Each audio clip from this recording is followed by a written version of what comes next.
Chapter 4. The Astral Plane. Students of occultism, Oriental and Occidental, find many references in the works of the old authorities to the great series of planes, immediately above those of the material world, which are loosely styled the astral plane. But they find the various authorities differing in their usage of the term. Many of the older authorities use the term, as we shall in this book, to designate the entire series of planes lying between those of the material world and those very exalted planes of existence, known as the spiritual plane, the very nature which is beyond the comprehension of the mind of the average man. On the other hand, some of the modern Western writers on the subject use the term the astral plane to indicate merely the lower planes and subplanes of the astral series, those planes which blend into the material planes on the one hand and into the higher astral planes on the other.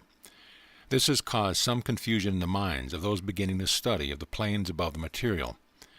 In this book, as in our previous volumes, we follow the example of the ancient authorities and apply the term, as they did, to the entire great series of planes lying between the material plane and the highest spiritual plane. We consider this plan preferable for the reason it is more simple and tends to prevent the student from being confused by reason of many technical distinctions. The astral plane is composed of numberless planes and subplanes, and divisions of subplanes, rising in a gradually ascending scale from those which touch and blend into the higher material planes, to those which touch and blend into the lower strata, if the term may be so used, of the great spiritual planes. But between these two extremes is to be found the greatest possible variety of phenomena and phases of existence. On the lower plane of the astral are manifested the psychic activities, which men know as clairvoyance, clairaudience, telepathy, psychometry, etc. On the other end of the lower planes of the astral are to be found certain forms of the ghosts, spooks, and other apparitions of disembodied souls, which occasionally are perceived and sensed by man and some of the lower animals. On certain of these planes also, the astral bodies of men still in the flesh travel and manifest activity, either during the sleep of the owner of the body or in certain trance conditions, or else when the owner deliberately leaves the physical body for the time being and projects his astral body onto the astral plane. The astral colors are auras which surround the physical bodies of all human beings, also manifest on certain subplanes of the astral. Certain other subplanes may be called the planes of psychic force, by means of which various forms of psychic phenomena are performed. On similar lower planes are to be found the thought forms, thought waves, thought clouds, etc., emanating from the minds of human beings, which travel about affecting the thoughts and emotions of those who track them, and who are tuned to their own psychic keynote. We mention these only in passing and for a general information, rather than in detail, for these phenomena have been considered in other volumes of these series of books. Some of the lower subplanes of the astral are far from being healthy or agreeable places to visit, or upon which to function, for the untrained person. In fact, the experienced occultist has as little to do with them as possible, and advise all dabblers in occultism to avoid these miasmic psychic regions as he would a swampy, fever-laden region on the material plane. Many persons have wrought great injury to themselves from attempting to penetrate these lower planes without a correct knowledge of the nature thereof, many having wrecked their bodies and minds by foolishly producing or inducing psychic conditions which cause them to function on these lower psychic planes. The old adage which informs us, "The fools rush in where angels fear to tread," applies in full force in this case.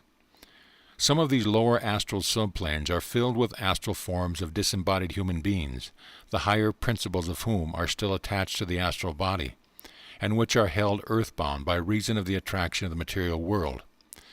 In this region also dwell for a time the very scum of disembodied human life, having every attraction to hold them down to things of the material world, and nothing to draw them upward.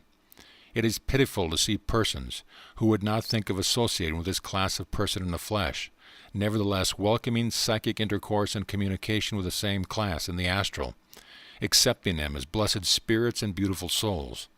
The disgust which comes to many persons who dabble in spirit return at a certain class of seances is readily understood when we understand the character of the entities which inhabit those lower planes. Some of these scoundrelly dwellers on the lower astral planes frequently counterfeit friends and relations of the inquirer, much to the plain surprise of the latter. As the planes ascend and agree, we leave this class of entities behind, and enter the realms where abide the disembodied souls of those of higher degrees of spirituality.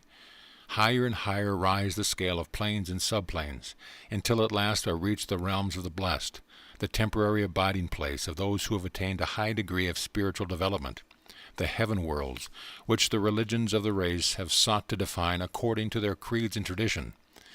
And just in the creeds of the race have been postulated the existence of hells to oppose the idea of heaven, so in the astral world, as might be expected, are to be found certain lower planes in which dwell the disembodied souls of persons of brutal nature and tendencies, in which the inevitable result of their earth life is worked out. But these hells of the astral are not eternal. The disembodied soul in turn may work out into a better environment, may be given another chance. The Catholic conception of purgatory also has its astral existence, in the form of certain subplanes in which, as Hamlet's father's ghost has said, the foul crimes done in my days of nature are burned and purged away, but not in the fire of materiality, the fires of memory and imagination sufficing. In short, on the great astral plane are to be found conditions corresponding with nearly, if not all, of the conceptions formed by the mind of man in connection with the religion of all times and places. These conceptions have not arisen by mere chance. They are the result of the experience of certain of the race who in some way established psychic connection with some of the many astral planes, each of whom, according to his own nature and inclinations, reported his experience to his fellows, who afterward incorporated them into various religions of the world. It will be remembered that every race of human beings has had its traditions of the place of departed souls, the description varying greatly, and yet all agreeing in some particular. As we proceed, we will see how these reports were obtained, and how the varying reports may be harmonized and understood in connection with each other. The term astral, of course, means of or pertaining to the stars. It originally came into use in connection with occultism by reason of the common idea of men that the other side is up in the skies, among the clouds or in the regions of the stars. Even in our own day, when the idea of heaven as a place has passed from the minds of intelligent people, it is quite natural for us to raise the eyes in speaking of heaven, or to point aloft when we wish to indicate the abode of the blessed.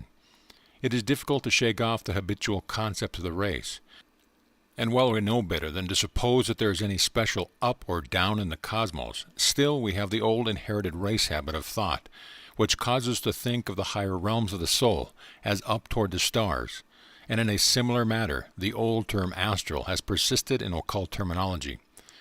Once more we must caution the student against confounding the idea of the astral plane with the idea of place or places. There is no such place as the astral plane. The astral plane is neither up nor down, neither north, south, east, or west. It lies in no special direction, and yet it lies in all directions. It is first, last, and always, a state or condition and not a place. It is rather a phase or degree of vibration, rather than a portion of space. Its dimensions are those of time, not those of space. When we use the words region, realm, higher or lower, above or below, we employ them merely figuratively, just as we speak of a high rate of vibration, or a rate of vibration above that, etc. We find it necessary to repeat this caution for the reason that the average student falls into a pitfall of error in connecting the idea of plane with that of place. Then there should be no mental association between the two. End of chapter.